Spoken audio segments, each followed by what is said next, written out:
Hello. Hi, it's Bonnie Copeland here from stepintobrilliance.com, and I have a lovely Sunday morning tip for you.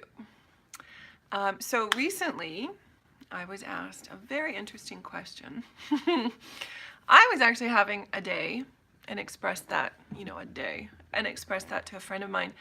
And she, kind of tongue in cheek, I hope, said to me, but you're a coach. Shouldn't you be happy all the time? And I was kind of surprised by that comment.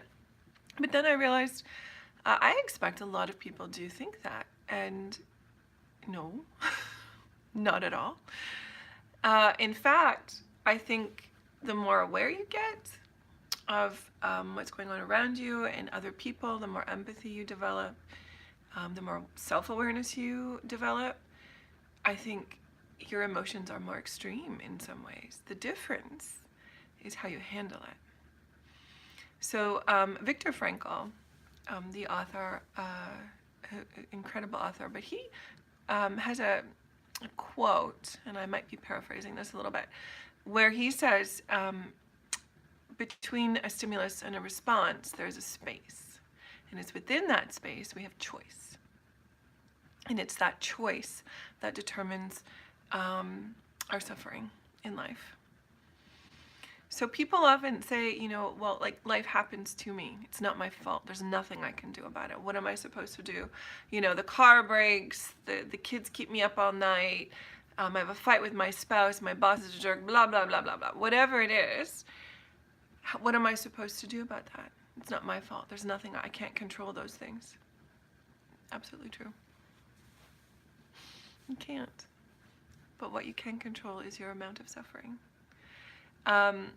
Pain, and I mean pain in all aspects, mental, physical, emotional, spiritual pain, is not necessarily optional, but the suffering is. So that can be a little confusing for a lot of people, because what does that even mean? Well, our thoughts have the capacity to create a story about what's happening and cause us immeasurable pain. Pain that feeds itself, a negative thinking loop that feeds itself. And what we end up doing is we end up with comments and thoughts like, why me? Life's not fair. It's not fair to me. Everyone else has it easier. This is really hard. I can't stand this anymore. And these thoughts actually create the suffering. Does that make sense?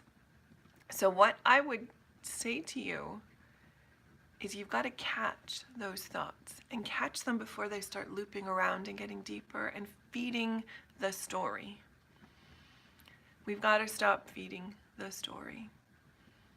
So when you start hearing, that I'm so tired, I'm completely burned out, I can't do this anymore, instead of feeding the story, stop. Stop that thought. Say, hold on, I can do this, but what do I need first? So maybe you need a break. Maybe you need a nap, right? Maybe you need to organize your thoughts. Maybe whatever it is, stop the thought. Don't let the thought get into that negative loop. So that is my tip for you today on this glorious, gloomy Sunday. And I hope that serves you. Let me know in the comments below, what are your negative thought loops? What do you hear yourself saying a lot? For me, I often hear, I had a negative loop that still creeps back quite often from when I had a really bad physical injury, that I'm so tired, and there was a fear around getting too tired where I would end up feeling sicker again. That's no longer true, but the thought is looped in there so well that it still creeps up on me now and again, and I have to catch it and break the thought loop. Other people, clients, they have thought loops like, life's just not fair. Why does this always happen to me? Nobody else has this problem. Those kinds of things. So what's your negative thought loop? Hear it, listen for it, and cut it off before it gets looping and starts feeding itself, because those negative thoughts will start feeding themselves and creating the story much bigger than it should be or needs to be. All right? I will talk to you again soon. Bye for now.